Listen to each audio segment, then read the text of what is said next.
Hasan Boroboia, gold medal in BA Persian for the year 2024 from Sri Kishan Sharada College and merit prize winner. আলগাপুৰৰ এই যুৱক অতি সাধাৰণ পৰিয়ালৰ সন্তান।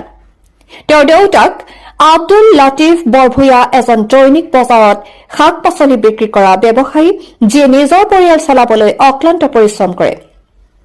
তেওঁ সদায় কৈছিল যে শিক্ষাই জীৱন সলনি কৰিব পাৰে, আমি গৰীব কিন্তু সপোন গৰীব নহয়। আজম হাছানে সেই কথা সত্য প্ৰমাণ কৰিলে। পৰিয়ালে বহু কঠিন সময়, অৰ্থনৈতিক সংকট, বহু প্ৰতিকূলতা অতিক্ৰম কৰি আজমক শিক্ষিত কৰি আগবাঢ়িবলৈ শক্তি যোগাইছে। আজম হাছান বৰভূঞাই কলেজ জীৱনৰ আৰম্ভণিৰ পৰাই এজন শান্ত ও ভদ্ৰ এজন ছাত্ৰ আছিল।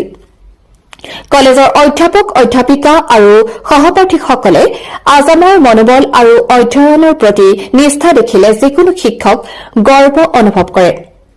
এতিয়া অনুষ্ঠানৰ মুখ্য অতিথিয়ে তেওঁৰ গলত গোল্ড মেডেল পিন্ধাই দিলে সেই দৃশ্যটো হাইলাকান্দি জিলা তথা বৰাক উপত্যকাৰ সমগ্ৰ শিক্ষানুৰাগী লোকৰ বাবে এক ঐতিহাসিক মুহূৰ্ত হৈ পৰিল।